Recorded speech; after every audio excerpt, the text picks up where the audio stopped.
Good morning, class. Today we are going to read the chapter The Great Train Journey by Ruskin Bond. Open up to page number 47 in your literature textbooks. Now, children, Ruskin Bond is, though of British descent, he is an Indian and he lives right now in Landor, Kent, that is, which is near Missouri. Now, he has written a lot of short stories, short novels, essays, and his stories generally deal with day-to-day life, and most of his stories, they reflect his life or his childhood when he was growing up in Dehradun. So I'll not be surprised if Suraj, the character of Suraj in this story, is based on his life only. Now, in this particular story, the author has talked about a boy, Suraj, who was bored as the schools were closed. He had nothing to do. He has over here in this chapter, he has only mentioned about one friend of his, Ranji, who at the time when this story is unfolding is not with him. And this boy Suraj, he is very fond of trains. He is attracted to trains, as we all are. Even I am very fond of, looking at trains. I'll always, whatever I am doing, whenever I am at the railway station, I just make it a point to look at trains. Somehow it gives you a thrill. So our hero over here, Suraj, is also very fond of trains, and I can very well identify myself with Suraj, because as a child also my father was in the railway. So we are home, just behind the home we had a railway track running, and there was a major train which used to pass from there. And as a child, I remember waving to the people who were standing there at the carriage door. So I think it is going to make an interesting read. So let us see what the story is all about. Suraj waved to the passing train and kept waving until only the spiraling smoke remained. Spiraling smoke? The smoke. Now, when we are talking particularly, let us first establish this fact that we are not talking about a diesel engine which is pulling this train. It is a steam engine, and the smoke which is rising above in the sky is curling. So this is why the author says the spiraling smoke. He liked waving to trains. Who doesn't? Everybody does. He wondered about the people in them and about where they were going and what it would be like there. And when the train had passed, leaving behind only the hot, empty track, Suraj was lonely. So whenever, a human being is curious by nature, and we are thinking animals. We always think about things. I'll be surprised if somebody tells me, if one of you will tell me, ma'am, I'm not thinking, because everybody is thinking. Physically, you may not be doing something, but then your mind is always active. He was a little lonely now. Who? Suraj. Why? Because the train he was waving at has also passed by. Now he has nothing else to do. His hands in his pockets, he wandered along the railway track. He wandered, meaning to say he was walking aimlessly. He had nothing to do. And when you wander along aimlessly, what do? He was kicking at loose pebbles and sending them down the bank. Where? The railway bank. We are not talking about a river over here, river bank. It's a railway track bank.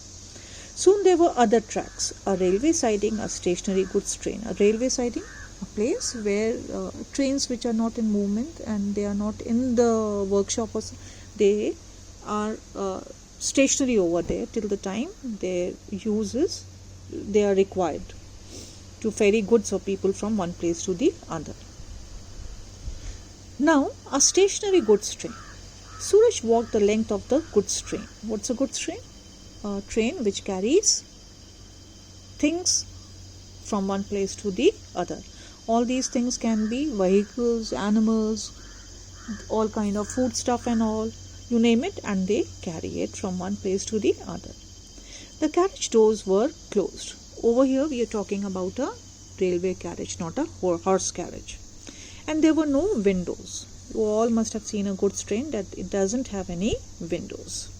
He couldn't see inside. He looked around to see if he was observed, meaning to say if anybody was noticing whether there was a boy who was roaming around and looking into the carriages. He looked around and then, satisfied that he was alone, began trying the doors. See, when you make sure that nobody is looking at you, then that means you are up to some mischief. And so was Suraj. He began trying the doors, meaning to say, to check if one or some of the doors were open. He was almost at the end of the train when a carriage door gave way to his thrust, to his push. It was dark inside the carriage. Suraj stood outside in the bright sunlight, peering into the darkness, trying to recognize bulky, shapeless objects. Now see, children, if you are standing outside in the strong sunshine or strong light, and if you happen to peep inside, then your eyes take some time to adjust to the darkness inside. So this is why over here it just says that the shapes which were there were quite bulky and there was no shape. He stepped into the carriage and felt around. Now, because he could not see, so he was trying to feel things with his hands as to what they were. The objects were crates, wooden boxes, and through the cross section of woodwork he felt straw. So his fingers are moving all that time. He opened the door. Now, which door did he open? The carriage door. He opened it fully, and the sun streamed into the compartment, driving out the musty darkness. See, if something has remained closed for a long time, then it becomes musty. There's a lot of moist smell over there, which comes of stagnant water and all. Fresh, it is not fresh. Let us just say that musty darkness is it does not smell fresh. It has a strange smell to it.